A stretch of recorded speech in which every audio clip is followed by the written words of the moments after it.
महाकाल की नगरी उज्जैन में महाशिवरात्रि का उल्लास सातवें आसमान पर है। इस बार महादेव का दरबार किसी परिलोक से कम नजर नहीं आ रहा है। विश्व प्रसिद्ध महाकालेश्वर मंदिर में भगवान के श्रृंगार के लिए 7 समंदर पार से विदेशी फूलों का काफिला पहुंचा है, तो वहीं आंगन को आकर्षक रंगोलियों से दुल्हन की तरह सजाया गया है। इस बार बाबा का धाम दक्षिण भारत के सुप्रसिद्ध नटराज मंदिर की थीम पर महक रहा है। बेंगलुरु से आए 200 से अधिक कलाकारों की टोली 40 से ज्यादा विदेशी प्रजातियों के फूलों से मंदिर के चप्पे चप्पे को निखारने में जुटी है। खास बात तो यह है कि सिंगापुर, स्विट्जरलैंड, इंडोनेशिया और हांगकांग जैसे देशों से मंगाए गए ये बेशकीमती फूल हवाई मार्ग से विशेष तौर पर उज्जैन लाए गए हैं। मंदिर की इस भव्यता में 4 चांद लगा रहे हैं। उज्जैन के पंकज सेहरा और उनकी टीम के साथ इंदौर के केशव शर्मा, जो अपनी जादुई उंगलियों से पूरे परिसर में अद्भुत रंगोली कर रहे हैं। जहां एक और के कृष्ण मूर्ति रेड्डी के नेतृत्व में बेंगलुरु के कलाकार गर्भगृह, नंदी मंडपम, गणेश मंडपम, कार्तिक मंडपम और पालकी हॉल को फूलों से पाट रहे हैं। वहीं दूसरी ओर रंगोली के चटक रंग भक्तों की आंखों को सुकून दे रहे हैं। शनिवार शाम तक जब ये पूरी साज सज्जा मुकम्मल होगी, तब बाबा का दरबार पूरी तरह प्राकृतिक आभा से दमक उठेगा। बिना किसी कृत्रिम वस्तु के उपयोग के हो रही इस सजावट पर लाखों रुपए खर्च किए जा रहे हैं, जो महाशिवरात्रि पर यहां पहुंचने वाले लाखों श्रद्धालुओं के लिए किसी यादगार अनुभव से कम नहीं होगा। इस बार महाकाल के आंगन को महकाने के लिए फूलों ने लंबा सफर तय किया है। सिंगापुर और स्विट्जरलैंड की वादियों से निकले ये फूल पहले हवाई मार्ग से बेंगलुरु और इंदौर पहुंचे, फिर सड़क मार्ग से उज्जैन लाए गए। पिछले साल सजावट पर करीब 30 लाख का खर्चा आया था, लेकिन इस बार फूलों की दुर्लभ प्रजातियों और भव्यता को देखते हुए यह आंकड़ा कहीं आगे जाने की उम्मीद है। महाशिवरात्रि के पावन पर्व पर बाबा महाकाल की नगरी अवंतिका में आस्था का महाकुंभ बढ़ने जा रहा है। इस बार प्रशासन ने करीब 10 लाख श्रद्धालुओं के आगमन का अनुमान लगाते हुए महाकाल दरबार में 44 घंटे तक भक्तों पर बरसेगी शिव कृपा, जिसके लिए बाबा के पट लगातार खुले रखने का निर्णय लिया गया है। कलेक्टर रोशन कुमार सिंह, एसपी प्रदीप शर्मा और मंदिर प्रशासक प्रथम कौशिक की टीम ने सुरक्षा और सुविधा का ऐसा चक्रव्यूह तैयार किया कि कतार में लगने के मात्र 40 मिनट के भीतर श्रद्धालु अपने आराध्य के दर्शन कर सकेंगे। दर्शनार्थियों की सुविधा के लिए भील समाज धर्मशाला से प्रवेश की व्यवस्था की गई है, जहां से श्रद्धालु 4 धाम मंदिर, शक्तिपथ और भव्य महाकाल लोक होते हुए मानसरोवर भवन और नवीन टनल के जरिए गणेश मंडपम पहुंचकर भगवान के दर्शन का लाभ उठा सकेंगे। 250 रुपए की शीघ्र दर्शन टिकट धारकों के लिए अलग से बैरिकेडिंग की गई है, ताकि किसी भी वर्ग के श्रद्धालु को असुविधा न हो। सुरक्षा के लिहाज से पूरे क्षेत्र को 800 सीसीटीवी कैमरों और 1000 से अधिक सुरक्षा कर्मियों के हवाले किया गया है। श्रद्धालुओं को पैदल चलने में परेशानी न हो, इसके लिए पूरे मार्ग पर कालीन बिछाई गई है और पेयजल के साथ साथ छाया की समुचित व्यवस्था की गई है। इस बार एक अनोखी पहल के तहत 2 पहिया वाहन चालकों को मंदिर की ओर से जूता बैग दिए जा रहे हैं। यातायात को सुगम बनाने के लिए मन्नत गार्डन से कर्करास पार्किंग तक शटल बसें निरंतर दौड़ेगी। लड्डू प्रसाद के शौकीनों के लिए प्रमुख पार्किंग स्थल और चौराहों पर 12 स्थायी काउंटर खोले गए हैं। 15 फरवरी की भस्म आरती रात 2:30 बजे से शुरू होगी, जबकि अगले दिन भी चलित भस्म आरती के माध्यम से हजारों भक्त लाभान्वित होंगे। मंदिर प्रशासन ने अपील की है कि श्रद्धालु दिशा सूचक बोर्डों का पालन करें, ताकि 44 घंटे चलने वाले इस महापर्व में व्यवस्था सुचारू बनी रहे। और उसके बाद डिस्ट्रिक्ट प्रोटोकॉल से वो पासेस डिस्ट्रीब्यूट होंगे, तो आप लोगों के लिए रिस्पॉन्सिबिलिटी इतनी है कि उनकी एंट्री का आपको व्यवस्था करनी है। शीघ्र दर्शन के जो काउंटर्स हैं उन पे किसी तरह की कोई समस्या आती है, शीघ्र दर्शन की टिकट्स खत्म हो गई हैं, शीघ्र दर्शन में क्राउड ज़्यादा है, शीघ्र दर्शन में ऑपरेटर नहीं है और एसोसिएटेड सबको पहले से आज से विजिट करना है, सब चीज़ों का असेसमेंट करके। कृपया करके कल पे कुछ ना छोड़ें। जितनी बार पैदल चल के देखना हो चल के देख लेवें, और ये जरूर सुनिश्चित कर लेवें कि जब बैरिकेटिंग हमारी यहाँ से स्टार्ट होती है भील समाज की धर्मशाला के आगे करकरास से, तो जहाँ जहाँ पर भी सर ने जैसे बताया कि जहाँ जहाँ पर हम पंचर करेंगे या चीज़ें होगी, तो वहाँ पर मूवमेंट आप कैसे करोगे? देखिए, 15 फरवरी को महाशिवरात्रि का पावन पर्व है, जिस पर जो है बहुत अधिक संख्या में श्रद्धालुओं के आने का अनुमान है। उसको देखते हुए मंदिर प्रशासन और जिला प्रशासन के द्वारा तैयारियां जो हैं वो पूरी कर ली गई हैं।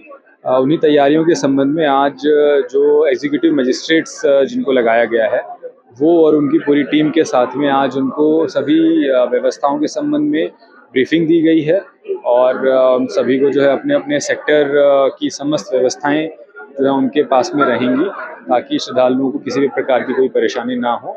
उस ब्रीफिंग के उपरांत सभी मजिस्ट्रेट सभी अपने अपने क्षेत्र का भ्रमण करेंगे और वहाँ पे आवश्यक व्यवस्थाएं सुनिश्चित करेंगे ताकि 15 और 16 तारीख को जो 2 दिन की जो श्रद्धालुओं की बहुत बड़ी संख्या में आवागमन रहेगा उसको व्यवस्थित रूप से हम कर सकें। सर सुरक्षा व्यवस्था को लेकर भी कई चीजें महत्वपूर्ण रखी गई है। सीसीटीवी इतना ये जो मंदिर का जो एक्सपेक्टेशन है लोगों के आने का कितना रहा है? देखिए, सुरक्षा व्यवस्था के लिए जो है मंदिर से 1000 से अधिक सुरक्षा गार्ड जो हैं वो विभिन्न स्थानों पर तैनात रहेंगे।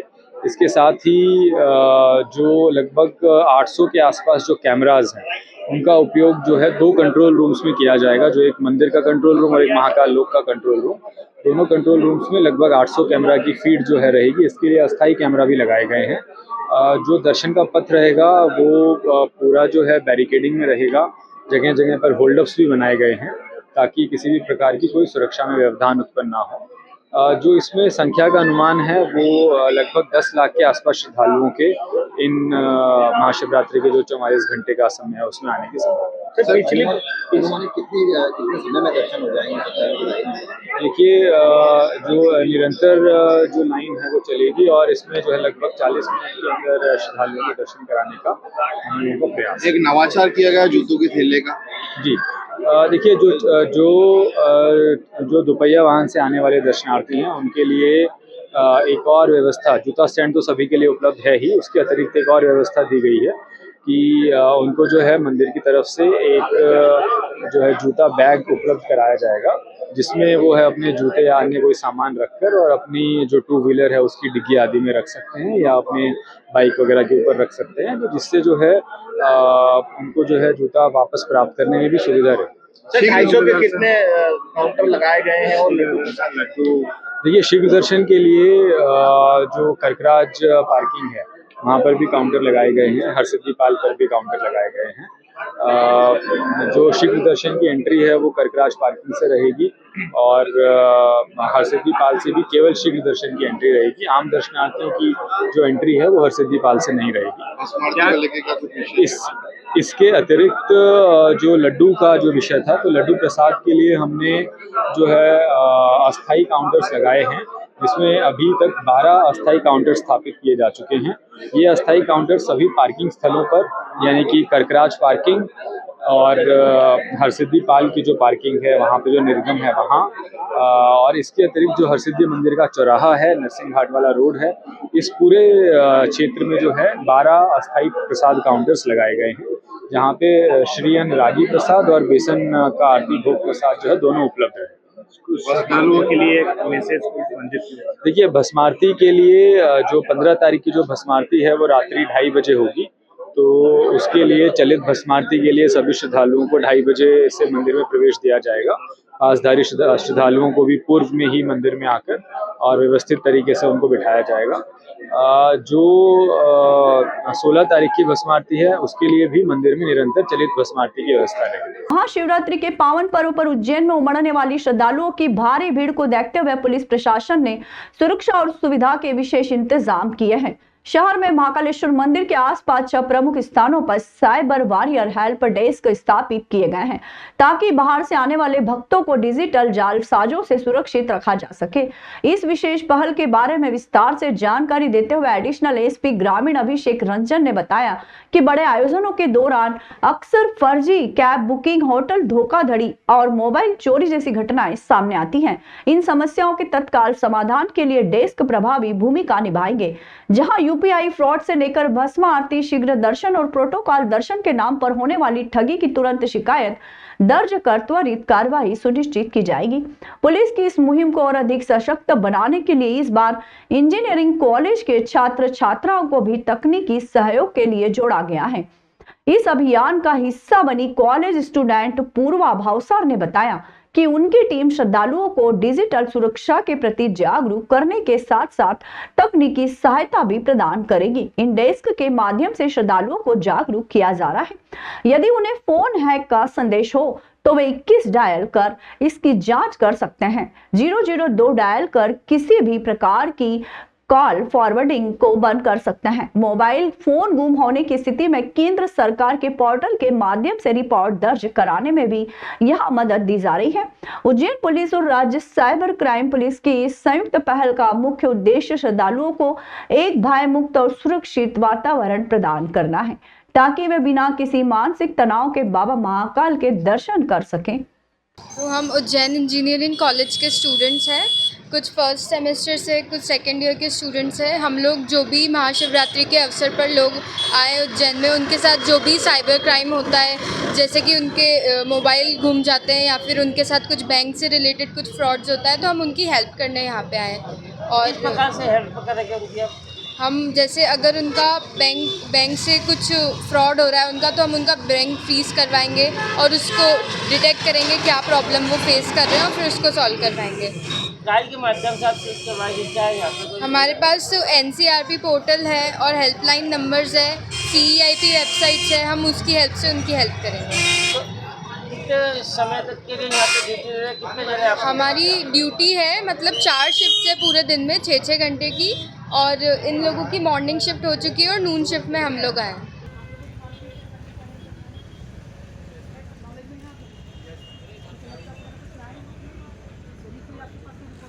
महाशिवरात्रि के इस पर्व पे उज्जैन में श्रद्धालुओं की जो भीड़ है वो बहुत ज़्यादा है, तो इसको ध्यान में रखते हुए हमने पूरे शहर में मंदिर के आसपास और काल भैरव मंदिर में 6 पॉइंट्स लगाए हैं, जिसको हमने साइबर वॉरियर हेल्पडेस्क का नाम दिया है। इसमें जो भी दर्शनार्थी जिनके साथ किसी भी प्रकार की कोई फ्रॉड की घटना होती है, चाहे वो होटल बुकिंग से संबंधित हो, चाहे कैब बुकिंग से संबंधित हो, चाहे किसी प्रकार का कोई UPI फ्रॉड हो या किसी का फ़ोन अगर मिस हो जाता है, तो उसके लिए वो इन सभी 6 केंद्रों पर जाकर अपनी शिकायत दर्ज करा सकते हैं और इसका तुरंत निराकरण किया जाएगा। केंद्र सरकार द्वारा वंदे मातरम को अनिवार्य किए जाने के फैसले के बाद धार्मिक नगरी उज्जैन में वैचारिक घमासान छिड़ गया है।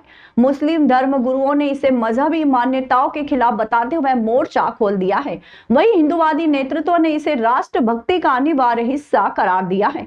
मुफ्ती सैयद नासिर अली नदवी ने तीखा रुख अपनाते हुए कहा कि इस्लाम केवल एक अल्लाह की इबादत की इजाजत देता है, जबकि वंदे मातरम में मातृभूमि के पूजन का भाव है। नदवी ने संदेश जारी कर कहा कि जो मुसलमान ये गीत गाएगा उसके मुस्लिम होने पर सवाल खड़ा होगा। उन्होंने अभिभावकों को उन स्कूलों से बच्चे निकालने की सलाह दी है जहां वंदे मातरम अनिवार्य है। मुफ्ती ने साफ किया कि ईमान के साथ कोई समझौता नहीं होगा और वे सरकार से इस अनिवार्यता को रोकने की मांग करेंगे। असल में हमारा विरोध राष्ट्र से नहीं है, राष्ट्र के कानून से नहीं है। वंदे मातरम जो स्लोगन है, जो हमारा राष्ट्रीय गीत है, उसमें साफ तौर पर मातृभूमि की पूजा की बात कही गई है, जो एक मुसलमान के मज़हब के ख़िलाफ़ है, उसके कानूनी अधिकार के ख़िलाफ़ है, हिंदुस्तान के जमहूर के ख़िलाफ़ है।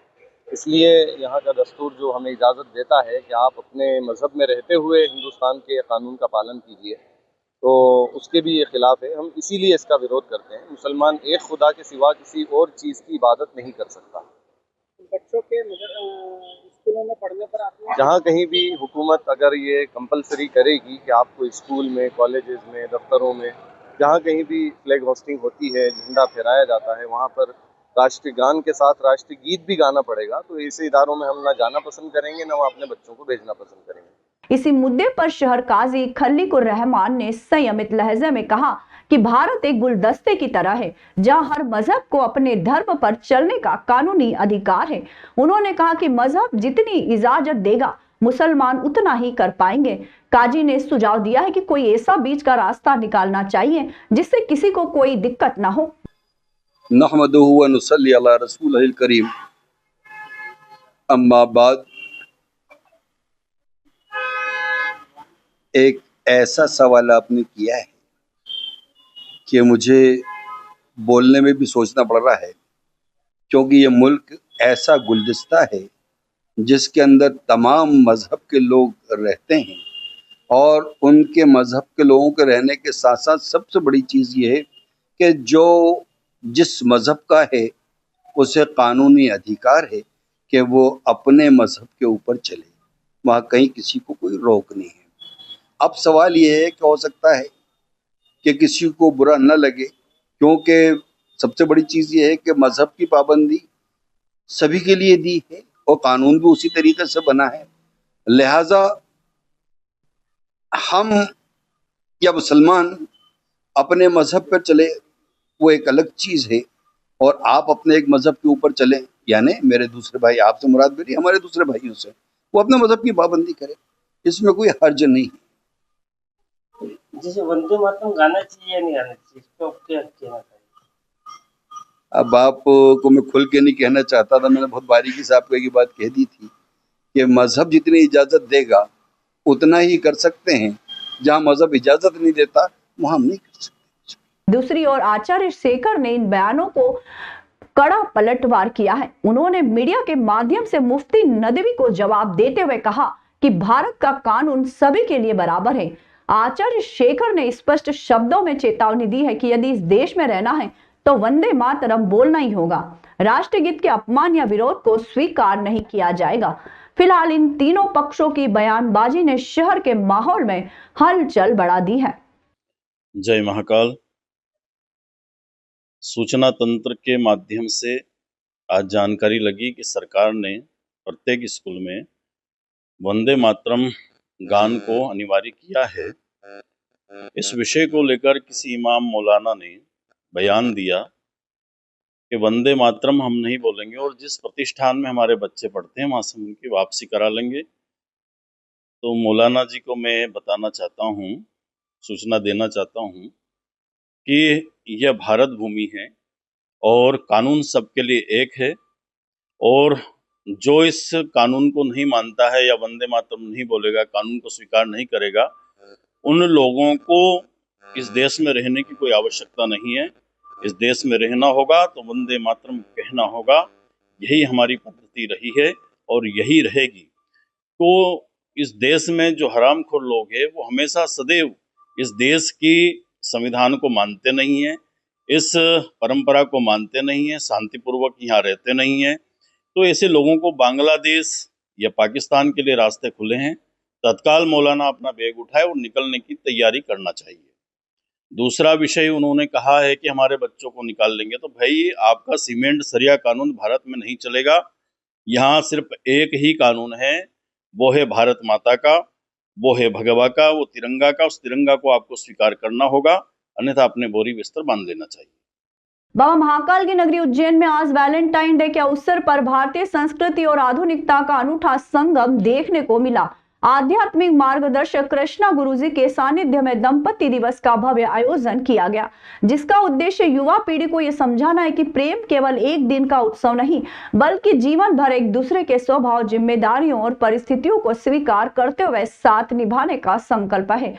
पिछले 7 वर्षों से लगातार आयोजित हो रहे इस कार्यक्रम के माध्यम से समाज को पारिवारिक मूल्यों की शक्ति से अवगत कराया गया। इस विशेष अवसर पर कृष्णा गुरुजी ने पाश्चात्य संस्कृति के इस दिवस को भारतीय परंपराओं से जोड़ते हुए उपस्थित दंपतियों को तिरंगा दुपट्टा ओढ़ाकर और गुलाब के फूल के साथ बेलपत्र का आदान प्रदान कर सम्मानित किया। कार्यक्रम में नारियल एवं मिठाई का वितरण कर रिश्तों की मिठास और पवित्रता का संदेश दिया गया।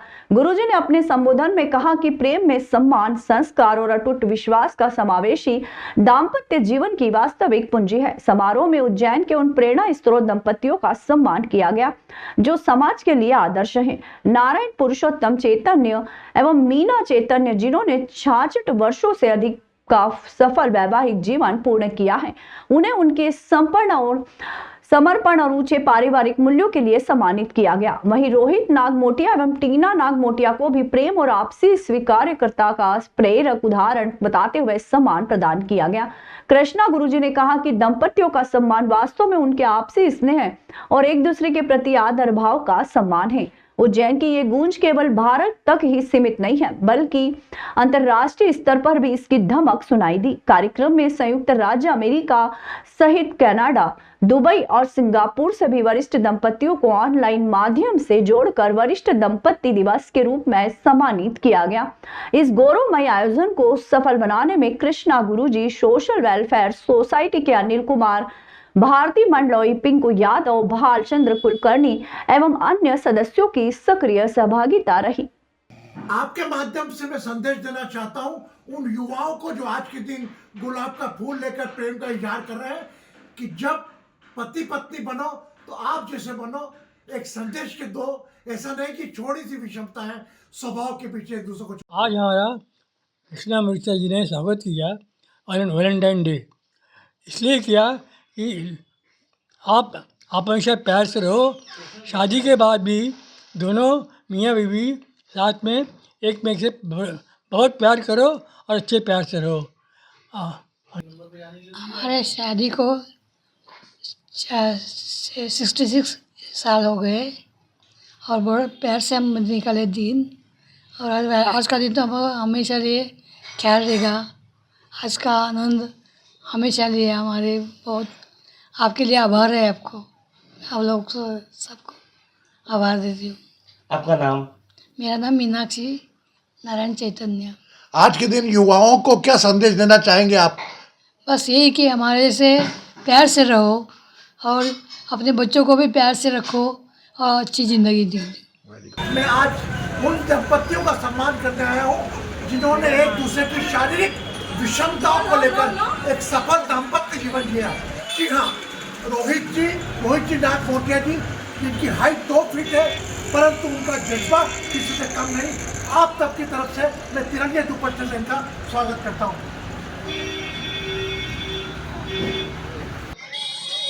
समाज के लिए यही संदेश है मेरा कि लड़ाई झगड़े तो सब घर में होते हैं, बट इसका मतलब ये नहीं कि तलाक लिया जाए। उसके बाद में जो भी प्रॉब्लम रहती है वो अपन दोनों में ही सुलझाए। ऐसा नहीं कि हम दोनों में झगड़े नहीं होते, हम दोनों में भी झगड़े होते हैं। तो इसका मतलब नहीं कि हम 4 को सुनाए, हम दोनों को ही कर लेते हैं, क्योंकि ये फैसला हम दोनों ने लिया है शादी करने का, तो इसको हमें ही निभाना है। आज आपका स्वागत करा है गुरुजी ने, कैसा महसूस किया? हमें बहुत अच्छा लग रहा है कि गुरुजी आए, वो इतना सम्मान दिया इन्होंने हमें, इनके लिए बहुत बहुत धन्यवाद आपका। मुझे बहुत अच्छा लगा जो सर हमारे यहाँ पर आए, हमारा स्वागत किया है, हमारा सम्मान किया है। थैंक्सफुल है सर को कि वो यहाँ पर आए। और वैलेंटाइन डे एक ऐसा पर्व है जो समय एक दिन के लिए होता है लोगों के लिए, वो सोचते हैं एक दिन का है, पर मैं सोचती हूँ ये एक दिन का फेस्टिवल नहीं है, ये तो लाइफ टाइम का। अगर आप किसी को प्यार करते हो, उसे प्रपोज कर रहे हो, तो उसके साथ अपनी लाइफ में आगे बढ़ो। और किसी को फूल देके हम प्यार का इजहार करते हैं ना, तो वो फूल के साथ कांटे भी आते हैं, तो कांटों को भी अपनी लाइफ में स्वीकार करो। ऐसा नहीं हम दोनों के बीच में लड़ाई झगड़े नहीं होते, हमारे बीच में भी होते हैं, लेकिन हम वो सब चीज़ों को साइड में रख के अपनी लाइफ में आगे बढ़ रहे हैं। आज मेरी एक गुड़िया भी है 2 साल की, और हम अपनी लाइफ में बहुत खुश हैं। विगत 7 वर्षों से दंपत्ति दिवस 14 तो वैलेंटाइन डे को हम मनाते जा रहे हैं। दंपत्ति दिवस मनाने का कारण, जो वैलेंटाइन डे को लेकर मनाने का, प्यार का इजहार करने का त्यौहार बनते हैं जो पाश्चात्य है, उसमें प्यार का तो इजहार करते हैं, लेकिन पति पत्नी बनते हैं तो एक दूसरे के स्वभाव को लेकर नहीं चल पाते। तो इसके लिए एक दंपत्ति दिवस हमने बनाया और उन दंपतियों को ऑनर करते हैं जो वर्षों से एक साथ एक दूसरे की स्वभाव को लेकर चल रहे हैं। वो दिव्यांग कपल, उनका हम ऑनर करते हैं और उनके माध्यम से उन गुलाब के फूल के आदान प्रदान कर प्यार का इजहार करने वालों को संदेश देते हैं कि जब आप पति पत्नी बनो तो आप इन जैसे बनो जिन्होंने वर्षों एक दूसरे की विषमता को लेकर जीवन जिया। कई दिव्यांग कपल, अभी हमने एक दिव्यांग कपल का भी करा, रोहित जी और टीना जी नागमोटिया, जिनकी हाइट 2 फीट है, 5 फीट की पत्नी है, दोनों को बच्चा है। एक दूसरे की विषमताओं को लेकर चलना, एक दूसरे, जिस प्रकार ट्रेन की 2 पटरियां चलती हैं, आप लेकर चलकर ही दाम्पत्य जीवन को सकुशल बना सकते हैं। पुनः वैलेंटाइन डे पर दाम्पत्य दिवस के माध्यम से संदेश देना चाहूँगा कि आप प्यार का इजहार करें, गुलाब का फूल दें, साथ में कांटे भी होते हैं, वो कांटे एक स्वभाव के रूप में लेकर आप करें। दंपत्ति दिवस की शुभकामनाएं। उज्जैन जिले की नागदा तहसील में सर्वे क्रमांक 656/1/2 की जमीन को लेकर विवाद गहरा गया है, जहां विक्रेता को खरीदार पक्ष एक दूसरे के खिलाफ आमने सामने आ गए हैं। शरणजीत सिंह सलूजा द्वारा प्रीति अरोरा और जुगल किशोर अरोरा को बेची गई 45x165 फीट की इस भूमि पर कब्जे और पैसों के लेन देन को लेकर घमासान मचा है। विक्रेता सलूजा का आरोप है कि उन्हें सौदे की पूरी राशि नहीं मिली है। खरीदार गलत स्थान पर कब्जा कर रहे हैं। वहीं खरीदार पक्ष ने इन आरोपों को सिरे से खारिज करते हुए कहा कि पूरी राशि चुकाने के बाद ही विधिवत रजिस्ट्री हुई है। विवाद बढ़ने पर पटवारी ने मौके का मुआयना कर पंचनामा बनाया है। खरीदारों का दावा है कि तहसील रिकॉर्ड में नामांतरण हो चुका है और खसरा नकल में भी उनके नाम दर्ज है, फिर भी उन्हें बेवजह परेशान किया जा रहा है। उन्होंने बताया कि भूमि पर लगे सीमेंट पोल और गेट का राजस्व अधिकारी पहले ही नाप जोख कर चुके हैं। न्याय के लिए अरोरा परिवार ने एसडीएम और नागदा थाने में गुहार लगाई है। फिलहाल राजस्व विभाग की जांच और सीमांकन की रिपोर्ट पर ही इस विवाद का अंतिम फैसला टिका है। सर्वे क्रमांक 656/1 मीन 2 साबिन सर्वे नंबर 663/1 मीन 2 रकबा 0.241 हेक्टेयर में से 383.46 वर्ग मीटर भूमि विक्रय की गई। आवेदक द्वारा उक्त प्लाट 383.46 वर्ग मीटर 6,52,000 रुपये राशि व आवेदक जिससे हमने ज़मीन खरीदी थी उनका ऐसा कहना पड़ रहा है कि हमने जो रजिस्ट्री कराई उसमें हमको नकद राशि प्राप्त नहीं हुई है। तो उस संबंध में पटवारी साहब पंचनामा बनाने आए थे और उनका ऐसा कहना है कि जो हमने बाउंड्री वाल कराई है ये एरिया उनका है, जबकि मौके पे गिरदावर साहब और पटवारी साहब मौके पे खुद उपस्थित होकर नक्की करके हमको ये जगह दे कर गए। तो उसके बाद ये खंबे गाड़े गए हैं। उनका तो ये भी कहना था कि पटवारी साहब का एक उससे सामने वाली पार्टी वो भी कह रही थी कि बोले आपकी जो बाकी पेमेंट है कुछ 3 लाख में तो कुछ बता रहे थे, तो वो पेमेंट आपने कर दी थी? सर पेमेंट होने के बाद ही रजिस्ट्री होती है, क्योंकि रजिस्ट्रार साहब ऐसा सिग्नेचर नहीं करते किसी रजिस्ट्री पे कि नकद राशि प्राप्त हो गई है और किसी भी प्रकार का 3,25,000 जो नगद राशि की बात है तो नगद राशि हमने दी, तब उनने रजिस्ट्री की और रजिस्ट्री करने के बाद उसके अंदर जो चेक नंबर लिखे गए हैं वो चेक हमने रजिस्ट्री होने के बाद ही उनको दिए। अगर पार्टी का ये कहना है कि मेरे को नगद राशि नहीं मिली तो कोई भी पार्टी बिना पैसे लिए रजिस्ट्री कर सकती है क्या? क्योंकि रजिस्ट्री होने के बाद हमने चेक दिया तो कुछ पैसा मिला होगा तभी व्यक्ति ने रजिस्ट्री की। और रजिस्ट्रार साहब ने 3 बार पूछा आपको पैसे मिल गए, तो बोले हाँ मिल गए, क्योंकि 2 रजिस्ट्री हुई है, इनके नाम से अलग रजिस्ट्री, मेरे नाम से अलग रजिस्ट्री, उनके नाम से अलग रजिस्ट्री है। तो हमसे पूछा गया, वहाँ रजिस्ट्रार साहब ने हमसे भी पूछा और सामने वाले से पूछा, तो वहाँ तो उन्होंने बोला कि हमें रजिस्ट्री के पैसे मिल गए तभी रजिस्ट्री हुई है। और अब 5 साल बाद उनका कहना पड़ रहा है कि हमको रजिस्ट्री के पैसे नहीं मिले, ज़मीन पर आपने अवैध कब्जा कर लिया है, ज़मीन पर हमारा कब्जा है, बोर्ड है, पटवारी आए हैं, गिरदावर आए हैं, उनने नफ्ती वफ्ती करके और वो कब्जा करवा के गए हैं और हम बाकायदा हमारे खंभे में बोर्ड वोर्ड लगे हुए हैं। मामला ये है कि सरंजीत सलूजा और पिता हरवंश सलूजा वर्सेस जुगल किशोर अरोरा। सरंजीत सलूजा के द्वारा जुगल किशोर को 2 प्लॉट बेचे गए थे 11,74,000 में। तो सरंजीत सलूजा जी ने एसडीएम कार्यालय में आवेदन दिया कि उनकी जो बकाया राशि है वो उनको नहीं मिली है और विक्रेता को जहां उन्होंने प्लॉट बेचा था वो वहां काबिज ना होकर दूसरी जगह काबिज है। इस संबंध में मैं मौका जांच करने आया था, तो मौके पे मैंने दोनों पार्टियों को पूर्व में सूचना दी, दूरभाष द्वारा दोनों को बताया। दोनों पार्टियां मौके पे उपस्थित भी रहीं। दोनों की पार्टियों की दोनों पक्ष मैंने बाकायदा पॉइंट वाइज सुने भी हैं और उनका पंचनामा बना दिया है। अब आगे की कार्रवाई जो भी होगी वो एसडीएम कार्यालय से। सर दूसरी पार्टी का क्या कहना है? दूसरी पार्टी का ये कहना है कि जो आवेदक है सरंजीत सलूजा, उन्होंने जहां उनको बेचा था वो वहीं पे उधर प्रॉपर काबिज हैं, पर जो आवेदक है उनका कहना है कि ये गलत जगह पे काबिज है। और पेमेंट के लिए सर पेमेंट का उनका कहना है आवेदक का शायद 1,52,000 और एक जगह 1,72,000 करके 3,24,000 रुपये उनका अभी बाकी है। और जो अनावेदक है उनका कहना है कि उनके द्वारा पूरा पेमेंट चेक द्वारा दे दिया गया था।